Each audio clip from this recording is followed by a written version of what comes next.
ഞാനും പൊന്നൂസും കൂടെ സിറ്റൗട്ട് ഇരുന്നപ്പോഴാണ് ഞങ്ങൾ ആ കാഴ്ച കാണുന്നത്. കാക്ക എവിടുന്നോ ഒരു ചത്ത എലിയെ കൊണ്ടുവന്ന് വെച്ചിരിക്കുന്നു. ഞാൻ ഓർത്ത് ഈശ്വര ഇതിനെ ഞാൻ എങ്ങനെ എടുത്ത് കുഴിച്ചിടുമെന്ന് വിചാരിച്ച് തൂത്തുവാരി എടുക്കാൻ അകത്ത് പോയ തക്കത്തിന് ആ കാക്ക അതിനെ എടുത്ത് അപ്പുറത്തെ മരക്കൊമ്പിൽ കൊണ്ടുവച്ചു. ഞാൻ പിന്നെ വേഗം അവിടെ ഡെറ്റോളും വെള്ളം ഒഴിച്ച് ക്ലീനാക്കി. ഈ പൊന്നൂസ് അവിടെ എല്ലാം ചെന്ന് തൊടുന്നതാണ്. ഞാൻ പിന്നെ കുറച്ച് നേരം ഇതിനെ നോക്കിയിരുന്നു. ഇനി അത് താഴോട്ടെങ്ങാനും ഇടൂ, അവിടെ ഇട്ട് കഴിഞ്ഞ് കഴിഞ്ഞാൽ പിന്നെ സ്മെല്ലടിക്കുമല്ലോ. പിന്നെ അതെന്തായാലും അതിനെ കൊത്തിയെടുത്ത് പറന്നുപോയി. പിന്നെ ഞാൻ വേഗം തൂത്തൊക്കെ വാരി നമുക്കിന്ന് അമ്പലത്തിൽ പോകണം. വൈകിട്ട് നമ്മുടെ അമ്പലത്തിൽ അവതാരം നടക്കുവാണ്, തുക്കയിൽ അമ്പലത്തിൽ. അപ്പം ഞാൻ ഓർത്ത് നമ്മുടെ കുഞ്ഞുങ്ങളെയൊക്കെ കൊണ്ടുവന്ന് തൊഴിയിക്കാമെന്ന്.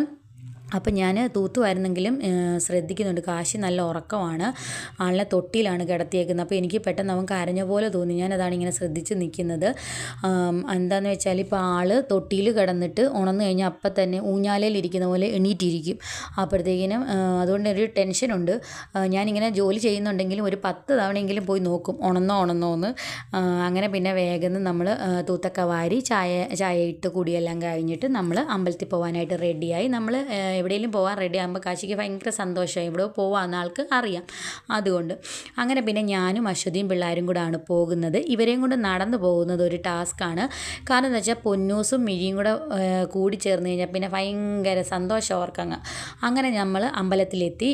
ഇതാണ് നമ്മുടെ തുക്കയിൽ മഹാവിഷ്ണുവിൻ്റെ അമ്പലം. ഇപ്പോൾ ഇവിടെ അവതാരം നടക്കുന്നത് കൊണ്ട് നിറച്ചും ആളുണ്ടായിരുന്നു. അങ്ങനെ വേഗം നമ്മൾ തൊഴുതൊക്കെ ഇറങ്ങി. ഇത്രയുള്ള വീഡിയോ ഇഷ്ടമായെങ്കിൽ സപ്പോർട്ട് ചെയ്യണം. അടുത്ത വീഡിയോ ആയിട്ട് കാണാം. ബൈ. രാമ രാമ ഹരേ